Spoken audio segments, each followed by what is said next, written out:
చెప్పు రసంకి తాలింపు పెట్టాను. ఓకే. ఇప్పుడు ఏం చేస్తున్నావు? టమాటాలు వేస్తున్నా. టమాటాలు వేస్తున్నాం. దానికి సాల్ట్ వేస్తున్నా.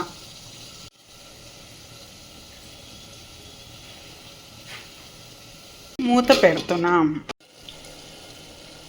టమాటాలు మగ్గినాయి కదా, దీంట్లో చింతపండు రసం వేసుకోవాలి. చింతపండు రసం అంటే తగినంత చూసుకొని వేసుకోవాలి. చింతపండు రసం వేసుకోవాలి, తగినంత చూసుకొని వేసుకోవాలి, లేకపోతే పులుపు ఎక్కువ బాగోదు. ఎందుకు వస్తున్నామా? అదే మనకి కావాల్సింది రసం. ఇప్పుడు కరివేపాకు.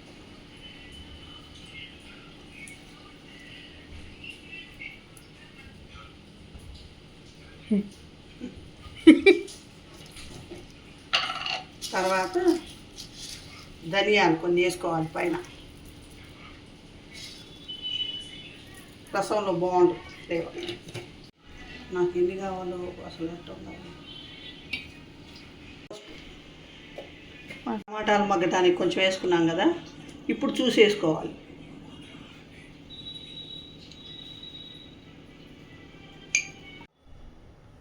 రసం కాగుతున్నాయి.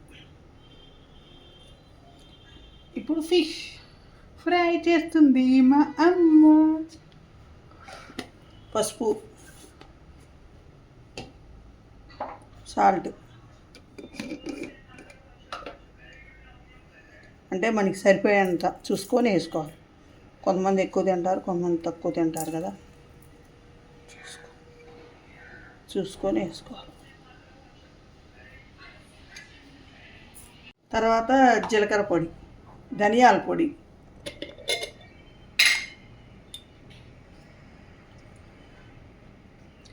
ధనియాల పొడి ఒక టీ స్పూను.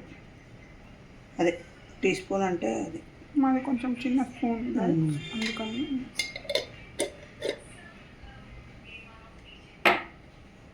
జీలకర్ర పొడి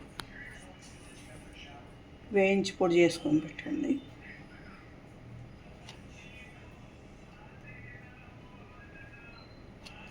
ఎక్కువ వేసి ధనియాల గరం మసాలా ఒక స్పూన్ అమ్మ. ఒక స్పూన్ ఆయిల్, కొంచెం ఆయిల్,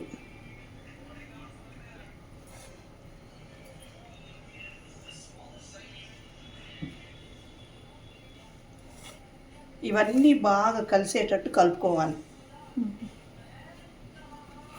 అటు అటు ఉంచాలి. ఇవి ముక్కకి పట్టాలి కదా, మసాలా, ఉప్పు, కారం ఇదంతా ముక్కకు పడుతుంది, బాగుంటుంది టేస్ట్. తర్వాత ఇంకా చూపిస్తాను, మళ్ళీ చూపిస్తా గాయ. ఒక స్పూన్ కార్న్ఫ్లోర్ అంతే. ఈ కార్న్ఫ్లోర్ బైండింగ్ కోసం చేప ముక్కలకి టేస్ట్ బాగుంటుందా? పైన క్రిస్పీగా ఉంటుంది, బాగా వస్తుంది, బాగా హెల్ప్ అవుతుంది. ఫిష్ ముక్కలకి బైండింగ్గా బాగుంటుంది, క్రిస్పీగా. ఇప్పుడు ఏం చేస్తున్నామా, ఆయిల్ వేడెక్కిన తర్వాత చాలు ఫ్రై చేస్తుందో మా అమ్మ. T T T T T T.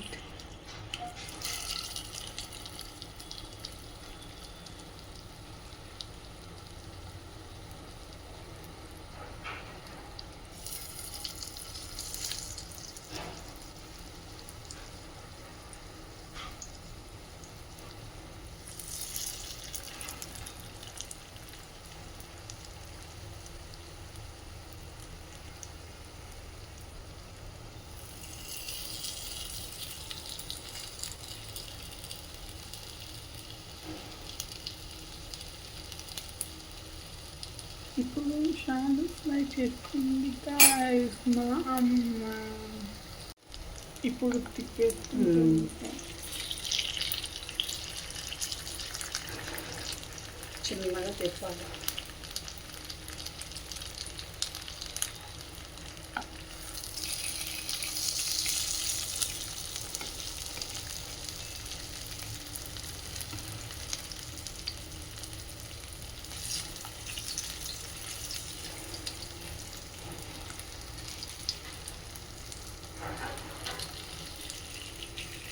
ఇంకే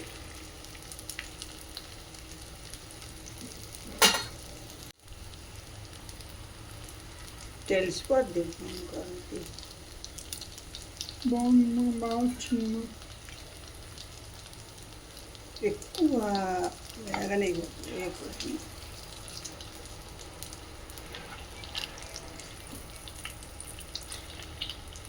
డీప్ ఫ్రై అయినా చేసుకోవచ్చు, కాకపోతే ఆయిల్ ఇంకా దేనికి వాడాది కాదనమాట, వేస్ట్ అయితే ఆయిల్. అందుకని షాలో ఫ్రై అన్నమాట.